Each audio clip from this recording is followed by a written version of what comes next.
지금 화면에 보시는 바로 이 여성이 요즘 최근 이제 논란이 되고 있는 에이미 코니 베럿 대법관입니다. 이 대법관이 처음에 취임 선서를 할 때의 모습입니다. 트럼프 대통령이 흐뭇하게 웃고 있었죠. 본인이 지명해가지고 대법관이 됐으니까.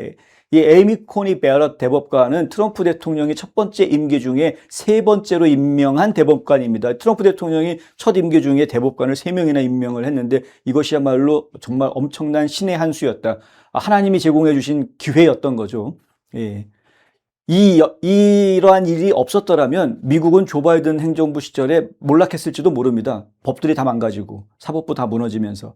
그런데 트럼프 1기 행정부 때 대법관을 3명을 보수 성향의 대법관들을 임명을 해 주었던 것이 궁극적으로는 사법부가 무너지지 않게 된 가장 큰 역할을 해주었습니다. 그래서 하급심 재판부들, 연방 판사들 다 망가져 있는데도 불구하고 대법원이 항상 중심을 바로 잡아주었던. 그러나 최근 들어서 그렇지 않은 듯한 모습들이 나오니까요. 보수 논객, 온라인 평론가, 그리고 일부 연방 의원들까지 나서서 이 에이미 코니 베럿 대법관을 비난하고 나서는 모습을 보여줍니다. 최근에 트럼프 행정부의 정치적 목표, 그리고 그가 추진해왔던 정책에 대해서 반대되는 판결을 내는데 앞장섰기 때문에 이러한 비난이 나오고 있는 것입니다. 두 가지가 크게 이슈가 됐는데, 하나는 이 베럿 대법관과 존 로버츠 대법원장이 월요일에 법원의 진보 성향 대법관들과 뜻을 같이 해서 선거에 대한 판결을 내렸죠. 저희가 이미 보도를 해드렸었죠. 미시시피주와 관련한 소송을 판결을 내릴 때 선거일이 지났는데도 불구하고 선거일 당일 소인이 찍혀 있다면 5일 뒤에 도착하는 우편투표용지도 집계를 할 수 있도록, 개표해서 집계할 수 있도록 허용해 주는 것, 이것이 적법하다라고 판결을 내렸던 바로 이 판결 때문입니다. 이것은 중간선거를 앞두고 우편투표를 제한하려고 했던 공화당의 노력에 타격을 주었다라는 것이죠. 하지만 전에도 말씀드렸습니다만 지나치게 과잉 반응을 보이고 있는 것 아닌가. 왜냐하면 미시시피주에서 하는 우편투표는 부재자 투표이지 보편적 우편투표가 아닙니다. 뭐 유권자 명단에 이름이 들어가 있으면 무조건 집으로 투표용지를 다 보내주는 그런 투표가 아닙니다. 그래서 미시시피주에서 이 그러니까 부재자 투표에 대한 법을 연방 대법원이 판결을 할 때 법리에 따라서 판결한 것으로 저희는 이해를 합니다. 하지만 그럼에도 불구하고 부정선거를 어떻게든 없애보겠다라고 하는 행정부의 노력에 찬물을 끼얹었다라는 평가가 지금 계속해서 나오고 있는 것이죠. 그리고 목요일 베럿과 로버츠 대법관은 트럼프 대 바바라 사건에서 다시 한번 진보 진영과 뜻을 같이 해 불법 이민자와 비시민권 방문객 모두에게 출생지 시민권을 인정하는 속지주의 원칙을 인정하는 그러한 판결을 내렸습니다. 그렇죠? 수정헌법 제14조에 나와 있는 속지주의 원칙, 미국의 영토 안에서 아이를 낳으면 그 아이는 무조건 미국 시민이 된다라는 이야기. 이러한 경우 자동시민권 부여를 철회하려고 했던 트럼프 대통령의 행정명령이 기각이 돼버리는 일이 벌어졌습니다. 대놓고 트럼프 대통령 행정명령을 기각을 해버리면서까지 이 대법원이 이러한 판결을 내립니다. 로버츠 대법원장은 이 판결들에 동참을 했지만 해당 사건들이 잘못된 판결이었다고 믿고 있는 공화당이나 보수 진영으로부터 베럿이 가장 큰 비판과 공격의 화살을 맞고 있다. 예. 그러니까 이 존 로버츠 대법원장도 사실은 같이 좌파 대법관들과 같이 투표를 했는데, 그런데 로버츠 대법원장에 대해서는 공격을 많이 하지 않는데 이 베럿 대법관에 대해서는 유독 공격을 좀 많이 한다라는 이야기입니다. 왜냐하면 로버츠 대법원장은 트럼프 대통령의 지명을 받은 사람이 아니니까요. 근데 베럿 대법관은 트럼프 대통령의 지명을 받았고 사실은 임명되기 쉽지 않은 상황이었는데 트럼프 대통령이 엄청난 정치력을 발휘해서 임기 말에 정말 어렵게 통과를 시켜주었던 인물이기 때문에 더더욱 그런 겁니다. 그래서 지금 공화당 사람들, 보수주의자들 사이에서 과연 베럿은 배신자인가? 지금 이제 의혹이 지금 제기가 되고 있는 상황이다. 2020년 트럼프 대통령이 고 루스 베이더 긴즈버그 대법관의 후임으로 지명한 베럿은 대법원의 현재 보수 다수파 구도를 더욱 공고히 하는데 핵심적인 역할을 했습니다. 그래서 9명의 대법관 중에서 6명의 보수 성향, 3명이 진보 성향 이렇게 되어져 있는 정말 활용점정처럼 이건 대법원에 어떠한 이슈가 올라가게 되면 대법원에서는 보수적인 성향으로 판결이 나올 수밖에 없는 정점을 찍었던 것이 바로 베럿 대법관의 임명이었다라는 거죠. 하지만 일부 보수층은 최근에 이러한 판결들을 배신으로 간주를 하고 있다. 그들의 비판은 판결의 본질을 넘어서는 것입니다. 저희가 설명을 드렸다시피 수정헌법 14조에 나와 있는 그 문구를 그대로 해석하면 미국 땅에서 태어나면 시민권 주는 게 맞거든요. 그러니까 지금 대법관들이 법리에 따라서 미시시피 건도 그렇고 출생시민권도 그렇고 법리적인 원칙에 따라서 판결을 하고 있는 것인데, 하지만 성난 보수주의자들은 그렇게 법리적인 해석으로 받아들이고 있는 것이 아니라 상당히 감성적으로 지금 받아들이고 있는 모습을 저희가 보고 있습니다. 맥인 켈리, 전에 팍스뉴스 진행을 했었던 맥인 켈리 같은 경우에는 이번 주 초에 선거 관련 판결이 나오자 자신의 시리우스 XM 방송에서 이렇게 이야기합니다. 에이미 코니 베럿은 배신자다. 그녀는 끊임없이 좌파 편을 들고 있다. 낸시 메이스는 사우스캐롤라이나주의 연방 하원 의원입니다. 출생 시민권 이걸 판결이 나오고 나니까 또 에이미 코니 베럿은 대법관직에서 해임돼야 된다 이렇게 주장했습니다. 데일리 와이어에서 팟캐스트를 진행하고 있는 맷 월시 같은 경우에는 에이미 코니 베럿은 결국 DEI, 다양성, 형평성, 포용성 하는 이 좌파 이데올로기죠. 좌파 이념이죠. 이 DEI 기준에 따라서 채용된 인물이다. 여성이니까. 여성이어서 채용된 거 아니냐 이거.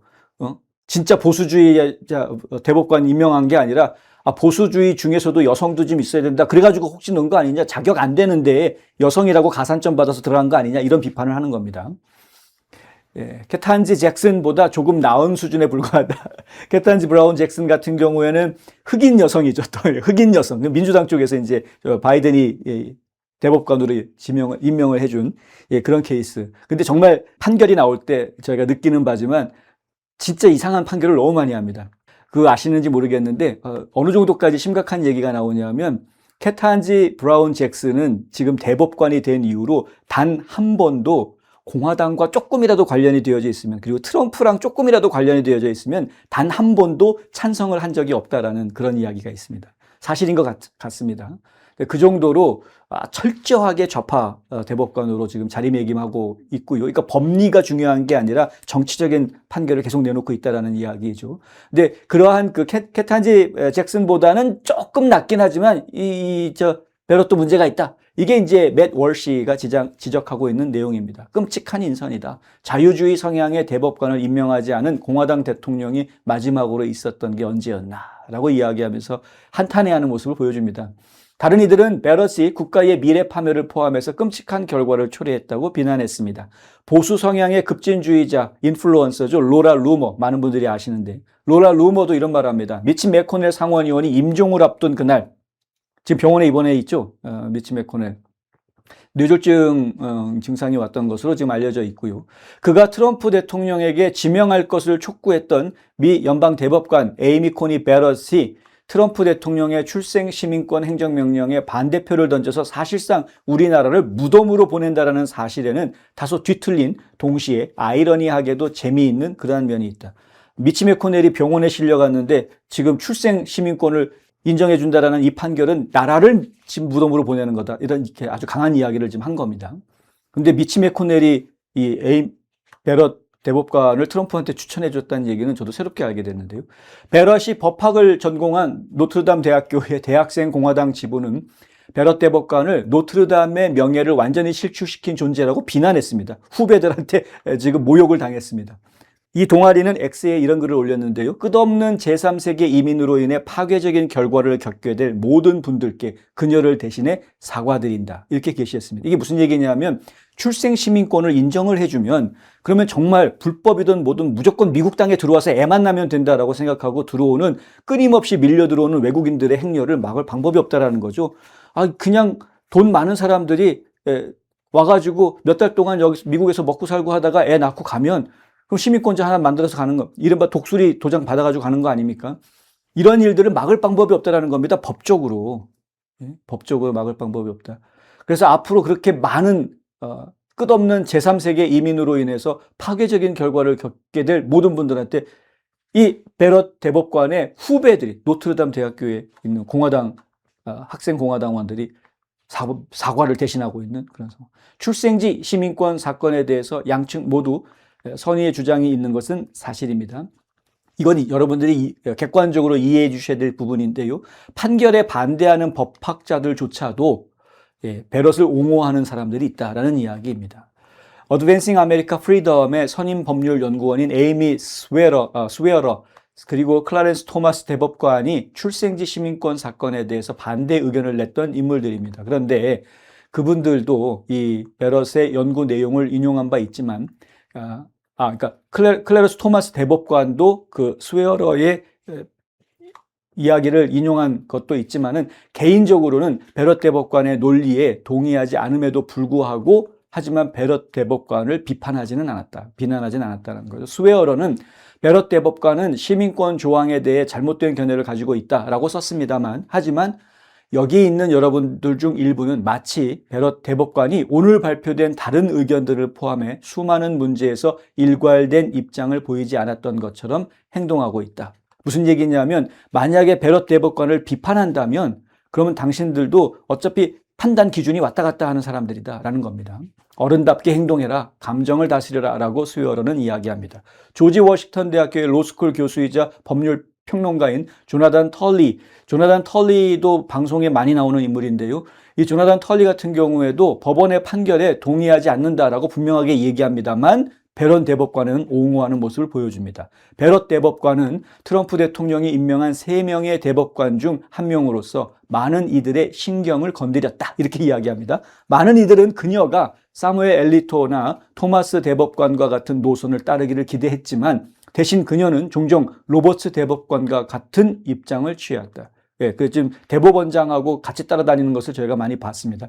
베럿 대법관에 대한 공격은 출생권, 시민권 사건에 대해 양측 모두 선의의 주장이 존재한다는 사실을 간과했다. 또한 그녀가 정기적으로 보수 진영과 함께 투표하고 행정부의 입장을 지지해왔다는 사실도 무시하고 있다. 이게 이제 털리 교수가 하는 이야기인데 중요한 얘기죠. 에이미 베럿이 맨날 좌파 편 들어줬느냐? 아니라는 겁니다. 계속해서 트럼프 편 들어주는 판결에 동참을 계속 해오다가 어쩌다가 한두 번 어긋나는 그런 판결이 나온 걸 가지고 매도를 하려고 하는 분위기가 만들어진다는 것은 옳지 않은 거죠. 이거야말로 갈라치기, 내부 총질 뭐 이런 겁니다. 따지고 보면. 그리고 지금 중요한 것은 양측의 주장에 다 선의가 담겨져 있었다라고 이야기하는 털리 교수의 이야기인데요. 수정헌법 14조에 있는 내용도 의미가 있는 중요한 부분이라는 겁니다. 불법 체류자이기 때문에 무조건 그 자녀는 미국의 시민권이 받을 수가 없다. 이렇게 이야기하는 것도 무리가 된다는 이야기. 저희가 이제 그 다카라는 아이들을 이야기할 때 상당히 좀 어려워하지 않습니까? 왜냐하면 다카 아이들이 미성년자일 때 미국에 불법으로 들어온 부모 따라서 불법으로 들어왔는데 본인이 불체자가 되고 싶어서 된 게 아니라 부모가 불체자이기 때문에 본인이 어쩔 수 없이 불체자가 된 아이들. 근데 이 아이들은 미국에서 성장하면서 미국의 교육을 받았고 미국의 문화 속에 젖어 들어간 그래서 미국인으로 성장한 아이들이다라는 거죠. 겉모습은 좀 다를지 몰라도. 그런데 이 아이들이 불체자라는 이유로 직장도 구할 수가 없다. 일을 제대로 할 수가 없다. 자기 능력을 펼칠 수가 없다. 그러면 그것이 과연 미국적인 것인가? 이런 것에 대한 논란. 그래서 이제 오바마 대통령 때 이거를 갖다가 구제해 주려고 법으로 만들려고 추진했다가 그게 안 되니까 다카라고 해서 그러면은 그 아이들, 이른바 드리머라고 불리는 그 아이들만이라도 좀 구해주자 해가지고 만들어진 게 다카였었죠. 근데 이런 것처럼 애매한 겁니다. 이거를 어떻게 해석을 하느냐에 따라서 상당히 쉽지 않은 논란이 있을 수 있는 쉽지 않은 부분들. 그럼에도 불구하고 불법 체류자는 불법 체류자니까 자기 나라로 돌아갈 수 있게 해줘야 된다. 가능하면 빨리 갈 수 있게 해야 된다.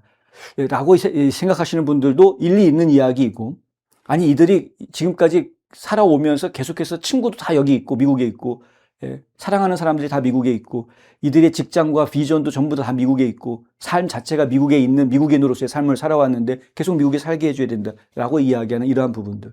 이러한 부분들도 저희가 논리적으로 또 뭐 받아들일 수 있는 부분이기도 하고 이해가 안 되는 부분은 아닌 거죠. 그래서 사실 쉽지 않은 이야기입니다. 쉽지 않은 이야기예요.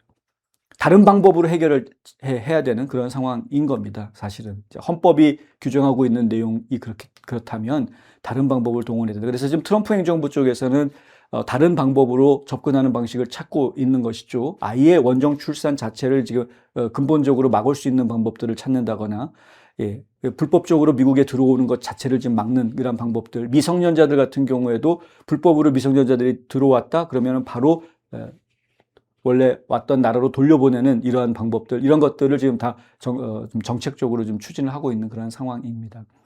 어찌됐든 간에 대법관이 판결을 내릴 때에는 정치적인 판결이 아니라 법리에 따라서 판결을 내리는 것이 당연한 것이다. 근데 그것을 정치적으로 해석하고 공격하는 것은 좀 조심스럽다. 이제 이런 말씀을 제가 드릴 수밖에 없다는 거죠. 불필요한 싸움. 지금 미국에서도 지금 논란이 되고 있는 겁니다.